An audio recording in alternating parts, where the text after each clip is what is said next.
ಹಾ ಕುಮಾರಸ್ವಾಮಿ ಕೇಳಿಸ್ಕೊಳ್ಳಿ, ಕುಮಾರಸ್ವಾಮಿ ಅವರು ಒಂದ್ ಮಾತು ಕೇಳಿಸ್ಕೊಳ್ಳಿ ವಿನಯ್, ಇದೇ ಕುಮಾರಸ್ವಾಮಿ ಅವರು ಕೇಳಿಸ್ಕೊಳ್ಳಿ, ಇದೇ ಕುಮಾರಸ್ವಾಮಿ ಅವರು ಟೌನ್ಶಿಪ್ ಮಾಡಕ್ ಬರ್ತೀನಿ ಅಂದಾಗ ಇದೇ ರೀತಿ ವಿರೋಧ ವ್ಯಕ್ತಪಡಿಸಿದವಳು ನಾನು. ವಿನಯ್ ಎಷ್ಟು ವರ್ಷ ನಿಮ್ಗೆ? ಕುಮಾರಸ್ವಾಮಿ ಅವರು ಇದೇ ಟೌನ್ಶಿಪ್ ಮಾಡ್ತೀನಿ ಅಂತ ಬಂದಾಗ ಎಷ್ಟು ವರ್ಷ ನಿಮ್ಗೆ? ಮೇಡಮ್ ಒಂದ್ ನಿಮಿಷ ಇಲ್ಲಿ ಕೇಳಿ, ಅದೇಳು ವಿನಯ್, ಅದೇಳು ಫಸ್ಟ್ ಆಯ್ತಾ. ರಾಜಕೀಯ ಯಾವತ್ತು ರೈತರಿಗೆ ಇಷ್ಟ ಇಲ್ಲದೆ ಇರುವಂತ ಭೂಮಿಯನ್ನ ಕುಮಾರಸ್ವಾಮಿನೋ ಯಡಿಯೂರಪ್ಪನ ಯಾರೋ ರೈತ ವಿರೋಧಿ ನೀತಿಗಳನ್ನ ಯಾವ ರಾಜಕಾರಣಿ ಪಾಲಿಸಿದ್ರು ಅದಕ್ಕೆ ವಿರೋಧ ಇದ್ದೇ ಇದೆ. ಇವತ್ತು ಭೂಮಿ ಕೊಡಕ್ ಇಷ್ಟ ಇಲ್ಲದೆ ಇರೋ ರೈತರ ಪರ ಯಾರೇ ಹೋರಾಟ ನಡೆಸಿದ್ರು ಕೂಡ ಅದಕ್ಕೆ ನಮ್ ಸಹಮತ ಇದೆ. ರೈತ ವಿರೋಧಿಯಾಗಿ ಯಾರು ನಿಲ್ತಾರೆ ಅವ್ರಿಗೆ ನಮ್ಮ ವಿರೋಧ ಇದ್ದೇ ಇದೆ. ಆದರೆ ಇಲ್ಲಿ ಕ್ಲಾರಿಟಿ ಸಿಗದೆ ಇರೋದೇನು ಅಂತಂದ್ರೆ ಈ ಪ್ರಾಜೆಕ್ಟ್ಗೆ ಎಷ್ಟು ಪರ್ಸೆಂಟೇಜ್ ಜನ ಒಪ್ಪಿದ್ದಾರೆ, ಎಷ್ಟು ಪರ್ಸೆಂಟೇಜ್ ಜನ ಒಪ್ಪಿಲ್ಲ, ಕಾನೂನು ಏನು ಹೇಳುತ್ತೆ. ಒಂದ್ ವೇಳೆ ಕಾನೂನು ಏನು ಹೇಳಿದ್ರು ಕೂಡ ಒಂದು ಸಹೃದಯ ಮಾನವೀಯತೆಯ ನೆಲೆಗಟ್ಟಿನಲ್ಲಿ ಸರ್ಕಾರಗಳು ಕೂಡ ಯೋಚನೆ ಮಾಡಬೇಕಾಗತ್ತೆ. ಒಂದು ಎರಡು, ಇವತ್ತು ಬಾಲಕೃಷ್ಣ ಅವರು, ನಾನು ಹೇಳ್ತಾ ಇರೋದು ಅವ್ರು ರಾಜಕೀಯ ಮಾಡ್ತಾ ಇದ್ದಾರೆ, ಅವ್ರು ಏನೋ ಮಾಡ್ತಾ ಇದ್ದಾರೆ ಅಂತಲ್ಲ, ಅವರ ಕ್ಷೇತ್ರದಲ್ಲಿ ಇವತ್ತು ನಡೀತಾ ಇರುವಂತ ಈ ಬೆಳವಣಿಗೆಗಳು ಅವರ ರಾಜಕೀಯ ಭವಿಷ್ಯಕ್ಕೆ ಒಳ್ಳೇದಲ್ಲ. ಯಾಕೆಂದ್ರೆ ನಾನು ಆವಾಗ್ಲೇ ಒಂದು ಉದಾಹರಣೆಯನ್ನ ಕೊಡ್ತಾ ಇದ್ದೆ, ನಂದಿ ಗ್ರಾಮದ ವಿಚಾರ. ನಂದಿ ಗ್ರಾಮದ ವಿಶೇಷ ಆರ್ಥಿಕ ವಲಯ SEZ ಯೋಜನೆಗೆ ವಿರೋಧ ವ್ಯಕ್ತವಾಗಿ ಗೋಲಿಬಾರ್ ನಡೆದು ಎಂತ ದೊಡ್ಡ ಅದು ಪ್ರತಿಭಟನೆ ಅಂದ್ರೆ ಇಡೀ ದೇಶಾದ್ಯಂತ ವ್ಯಾಪಿಸ್ತು. ಕಾನೂನುಗಳೇ ರಚನೆ ಆದವು ಸ್ವಾಧೀನ ಪ್ರಕ್ರಿಯೆಗೆ, ಮತ್ತು ಸರ್ಕಾರವೇ ಉರುಳಿ ಹೋಯ್ತು. 34 ವರ್ಷಗಳ ಕಮ್ಯುನಿಸ್ಟ್ ಸರ್ಕಾರ ಉರುಳೋಯ್ತು. ಮಮತಾ ಬ್ಯಾನರ್ಜಿ ಅವರು ಬಂದ್ರು. ಹಿಂಗಾಗಿ ಇವತ್ತು ಕೂಡ ಬಾಲಕೃಷ್ಣ ಅವರು ಅದು ಎಷ್ಟು ಎಫರ್ಟ್ ಆಗ್ತಿದ್ದಾರೆ, ಏನ್ ಮಾಡ್ತಾ ಇದಾರೆ ಗೊತ್ತಿಲ್ಲ. ಬಟ್ ಇವತ್ತಲ್ಲಾಗಿರುವಂತಹ ಘಟನೆ ಇದೆಯಲ್ಲ, ಅವ್ರ ರಾಜಕೀಯ ಭವಿಷ್ಯಕ್ಕೆ ಒಳ್ಳೇದಲ್ಲ. ಅವ್ರಿಗೆ ಈ ಬಾರಿ ಮಂತ್ರಿ ಸ್ಥಾನನೂ ಸಿಕ್ಬಿಡ್ಬೋದು DK ಶಿವಕುಮಾರ್ ಅವರ ಕಟಾಕ್ಷದಿಂದ. ಬಟ್ ಕರ್ನಾಟಕದ ರಾಜಕೀಯ ಇತಿಹಾಸದಲ್ಲಿ ಬಾಲಕೃಷ್ಣ ಅವರ ಹೆಸರು ಮತ್ತು ಈ ಬಿಡದಿಯ ಹೋರಾಟ ಅಜರಾಮರವಾಗಿರುತ್ತೆ. ಅಂಟಿಲ್ ಅನ್ಲಿಸ್ ಎಲ್ಲ ರೈತರನ್ನ ವಿಶ್ವಾಸಕ್ಕೆ ತೆಗೆದುಕೊಂಡು ಇದು ಸುಗಮವಾಗಿ ಸರಾಗವಾಗಿ ಆಗುವಂತೆ ಮಾಡಿದ್ದಾರೆ. ಓಕೆ, ಅದರ್ವೈಸ್ ಇವತ್ತೇನ್ ನಡೆದಿದೆ ಈ ಘಟನೆ, ಇದು ಮತ್ತೆ ಮುಂದಿನ ದಿನಗಳಲ್ಲಿ ಮುಂದುವರೆದರೆ ಒಬ್ಬ ಜವಾಬ್ದಾರಿಯುತ ಶಾಸಕನ ರಾಜಕೀಯ ಭವಿಷ್ಯಕ್ಕೆ ಒಳ್ಳೇದಲ್ಲ. All right, thank you very much. ತಾವಿಬ್ರು ಇಷ್ಟೊತ್ತು ಕಾರ್ಯಕ್ರಮದಲ್ಲಿ ಭಾಗವಹಿಸಿರಿ. ವಿನಯ್ ಹೇಳಿ ವಿನಯ್. ಇದು ಪ್ರೇರಿತವಾಗಿ ರಾಜಕೀಯ ಪ್ರೇರಿತ ನೀವು ಬಾಲಣ್ಣಂಗ್ ಮಾತ್ರ ಹೇಳಿದ್ರಿ. ಇಲ್ಲಿ ನಿಜವಾಗಿ ಕಾಂಗ್ರೆಸ್ ವಕ್ತಾರನೇನಪ್ಪ ವಿನಯ? ನೀನು ರೈತ ಅಲ್ವಾ? ಹೌದೌದೌದೌದು. ನೀವು ನಿಮ್ಮ ಭೂಮಿಗಿಂತ ಜಾಸ್ತಿ ನಿಮ್ಗೆ ಬಾಲಕೃಷ್ಣ ಅವ್ರ ಅಂದ ತಕ್ಷಣ ನಿಮ್ಗೆ ಫುಲ್ ನೀವು ವೈಬ್ರೇಟ್ ಆಗ್ಬಿಡ್ತೀರಾ. ಇರೋ ವಿಚಾರ ಹೇಳಿ. ನಾನ್ JDS ಅವ್ರು ಮಾಡಿದ್ ನಿಜ ಅಂತ ಹೇಳದ್ನ, ನಾನೇ ಹೇಳಿದ್ನಲ್ಲ. ಕುಮಾರಸ್ವಾಮಿ ಅವ್ರು ಟೌನ್ಶಿಪ್ ಮಾಡೋದಕ್ಕೆ ನಿರ್ಧಾರ ಮಾಡಿದಾಗ ನಾನೇ ವಿರೋಧ ವ್ಯಕ್ತಪಡಿಸಿದ್ದೆ ಅಂತ. ಅದಕ್ಕಿಂತ ಇನ್ನೇನ್ ಬೇಕು ನಿನ್ಗೆ? ವಿರೋಧ ಹಾಗೂ ಪರ ಅನ್ನೋರು ಇದ್ ಮಾಡ್ಕೊಂಡಿದ್ರು ಏನೋ. ಇರ್ಲಿ, ನನ್ ವಿಚಾರ ನಾನು ಹೇಳ್ತಾ ಇದ್ದೀನಪ್ಪ. ರೈತರ ಪರ ನನ್ನ ನಿಲುವನ್ನ ನಾನು ಸ್ಪಷ್ಟಪಡಿಸ್ತಾ ಇದ್ದೀನಿ. ಬಾಲಕೃಷ್ಣ ಅವ್ರ ಬಗ್ಗೆ ಮಾತಾಡೋದಕ್ಕೂ ನನಗೆ ನೈತಿಕ ಹಕ್ಕಿದೆ. ಅವತ್ತು ಕುಮಾರಸ್ವಾಮಿ ಅವ್ರ ವಿರೋಧ ಮಾತಾಡಕ್ಕೂ ನಂಗೆ ನೈತಿಕ ಹಕ್ಕಿದೆ. ನನಗಿರೋದು ರೈತ ಪರ ಕಾಳಜಿ. ನನ್ನ ವಕ್ತಾರನ ಅಲ್ವಲ್ಲಪ್ಪ ಕಾಂಗ್ರೆಸ್ ಪಕ್ಷದ್ದು, ಬಿಜೆಪಿ. ಹಂಗಲ್ಲ, ನಾನು ಅಲ್ಲ, ಭೂಮಿ ಕೊಡೋ ರೈತರ ಪರ ಅಂತ ಕರೆದ್ವೆ ಹೊರತು ನೀವೇನ್ ಕಾಂಗ್ರೆಸ್ ವಕ್ತಾರ ಅಂತ ಕರೆದ್ನ? ಕಾಂಗ್ರೆಸ್ ವಕ್ತಾರಲ್ಲ ಇರೋ ವಿಚಾರ ಹೇಳ್ಬೇಕು. ನೀವ್ ಯಾಕೆ ರಾಜಕೀಯ ಮಾಡ್ತೀರಿ? ರಾಜಕೀಯ ನಾನ್ ಮಾತಾಡ್ತೀನಿ, ನೀನ್ ಮಾತಾಡ್ಬೇಡ. ನೀವು ರೈತರ ನೀವು ಭೂಮಿ ಕೊಡೋರ್ ಪರ ಮಾತಾಡ್ಬೇಕು. ರಾಜಕೀಯ ನೀವ್ ಯಾಕೆ ಮಾತಾಡ್ತೀರಿ? ರೈತರು ಅಂತ ನೀವು ಪ್ರೋಗ್ರಾಮ್ ಮಾಡ್ರಿ. ಏನ್ ಹೇಳಿ? ಯಾಕ್ರಿ ಎಲ್ಲ ಜನಗಳ ಮೇಲೆ ತಂದಿ ತಮಾಷೆ ಮಾಡ್ತೀರಿ?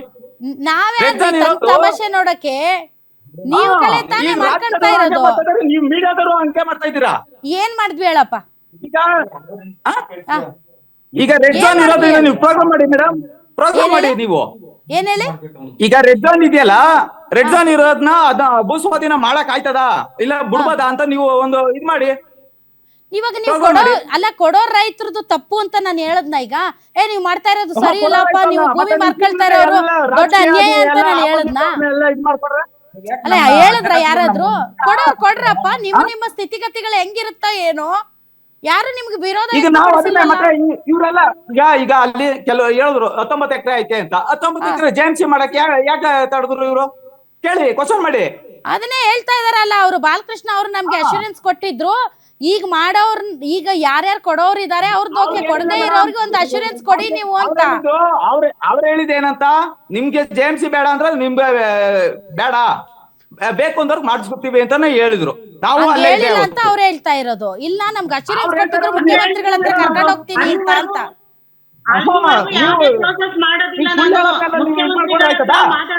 ಯಾವ ಪ್ರೋಸೆಸ್ ಮಾಡಲ್ಲ ಅಂತ ಹೇಳಿದ್ರು. ಇಲ್ಲ ಅದು ಹೇಳಿಲ್ಲ. ಅದು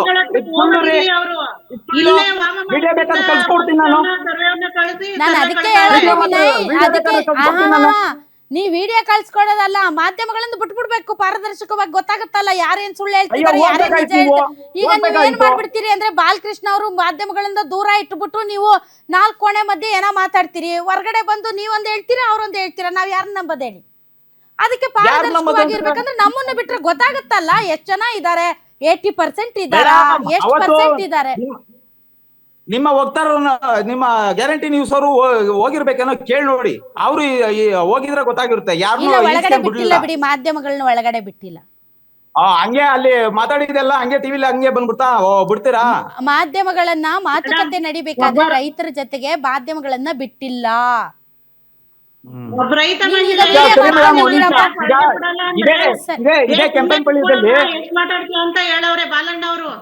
ಇದೇ ಕೆಂಪನಪಳ್ಳಿಯಲ್ಲಿ ಬೇಡ ಅಂದವ್ರು ಎಲ್ಲ ಹೋಗಿ ಅರ್ಜಿ ದುಡ್ಡು ತಗೊಂಡವ್ರೆ. ಅದಕ್ಕೇನ್ ಹೇಳ್ತಾರೆ ನಮ್ಮ ಭಾಗೈಕವರು?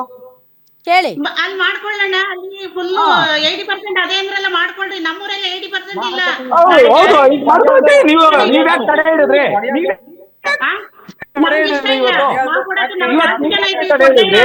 ಆಮೇಲೆ ಬಾಲಣ್ಣ ಅಶ್ಯೂರೆನ್ಸ್ ಕೊಡ್ತಾರ. ಸರಿ, ನೀನ್ ಹಂಗೂ ಹೇಳ್ತೀಯಲ್ಲವಾ? ಹಂಗೂ ಹೇಳ್ತಿ ಹಿಂಗೂ ಹೇಳ್ತೀಯಲ್ಲ, ಹಂಗೂ ಹೇಳ್ತಿ ಹಿಂಗೂ ಹೇಳ್ತೀಯಲ್ಲ ಅಣ್ಣ. ನಮ್ಮೂರಲ್ಲಿ ಹೆಂಗೂ ಹೇಳ್ತಾ ಇಲ್ಲ ನಾನು. ಅಶ್ಯೂರೆನ್ಸ್ ಕೊಟ್ಟವ್ರೆ, ನಮ್ಗೆ ಅದನ್ನ ಕ್ಲಿಯರ್ ಮಾಡ್ಲಿ ಅಷ್ಟೇ ನಾನು ಹೇಳ್ತಾ ಇರೋದು ಅವ್ರಿಗೆ, ಇನ್ನೇನಿಲ್ಲ. ಈಗ ನಾವ್ ಹೇಳ್ತಾ ಇರೋದು ಜೆಎಂಸಿ ಒಪ್ಪಿಗೆ ಇರೋರು ಮಾಡ್ಸ್ಕೊತಾರ ಬಿಡ್ರಿ. ಬೇಡ, ನಮ್ಗೆ ಅದ್ರ ಕ್ಲಾರಿಟಿ ಸಿಗ್ಬೇಕು. ನಮ್ಗೆ ಕ್ಲಾರಿಟಿ ಸಿಗ್ಬೇಕು.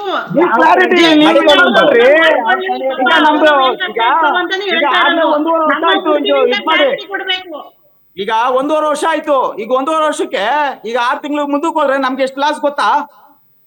ಮಾಡಿಸ್ಕೊಳ್ಳೋಣ. ನೀವೆಲ್ಲ ಒಳ್ಳೆ ಏನ್ ಹಿಂಗ್ ಮಾಡ್ತಾ ಇದ್ದೀರಾ? ನಮ್ಮ ರೈತ ಸಂಘದವ್ರು ಬಂದು ನನಗೆ ಕೈ ಜೋಡಿಸಿ ಸಹಾಯ ಮಾಡವ್ರೆ. ರೈತ ಸಂಘದವ್ರು ನಾವು ರೈತರಲ್ಲ ಅಂತಾರೆ. ರೈತನೇ ಅಲ್ಲ ಅಂತಾನೆ. ನಮ್ಗೆ ಬೇರೆಯವ್ರು ಬೇಡ, ರಾಜಕೀಯದ ಬಗ್ಗೆ ನೀವೇ ಕಲ್ಸ್ಬಿಟ್ಟು ಸ್ಟೇಜ್ ಮೇಲೆ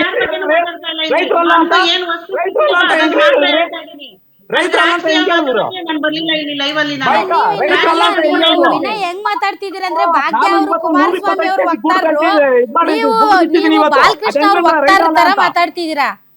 ಅಲ್ಲ, ಅವ್ರೇನ್ ಕುಮಾರಸ್ವಾಮಿ ಅವ್ರ ವಕ್ತಾರ್ರೆ? ನಿಖಿಲ್ ಕುಮಾರಸ್ವಾಮಿ ಅವ್ರ ಬಗ್ಗೆ ಮಾತಾಡಕ್ಕೆ ನನ್ ರೈತ ಅಲ್ಲಂತ ಹೊನ್ನೂರು ಪ್ರಕಾಶ್ ಹಂಗಂದ. ನಾನು 150 ಕೆಜಿ ಗೂಡ್ ಬೆಳೆದಿದ್ದೀನಿ ಇವತ್ತು.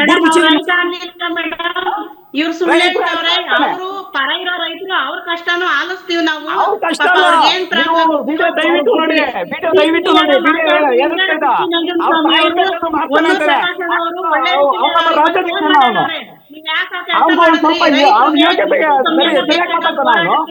ನೀವ್ ಮಾಡಿರೋದನ್ನ ಖಂಡಿಸ್ತೀನಿ ಅಂತ ಎಲ್ಲ ಬಡಗಲ್ಪುರ್ ನಾಗೇಂದ್ರ ಸರ್ ಅವರು ಎಲ್ಲಾರು ಫೋನ್ ಮಾಡಿ ಬೈದವ್ರೆ ಮೇಡಮ್. ನಮ್ಗೆ ಇವತ್ತು ನಾನು ಪೊಲೀಸ್ ಅವ್ರಿಗೆ, ಜೆಎಂಸಿ ಅವ್ರಿಗೆ ಇವತ್ತು ಕೇಳ್ಕೊಳ್ಳೋದೇನಂದ್ರೆ, ನಮ್ಮಿಂದ ಅಚಾತುರ್ಯ ನಡೆದದೆ, ದಯವಿಟ್ಟು ನಮ್ ಕ್ಷಮಿಸ್ಬೇಕು.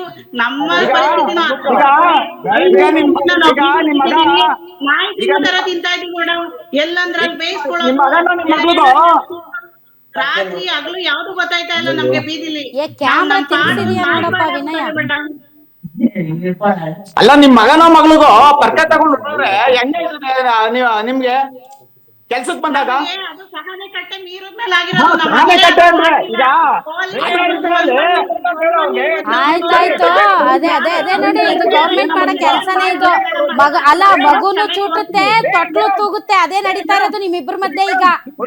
ನೋಡಿ, ಗವರ್ನಮೆಂಟ್ ಹಂಗೆ, ಸರ್ಕಾರಗಳೇ ಹಂಗೆ, ಸರ್ಕಾರಗಳೇ ಹಂಗೆ.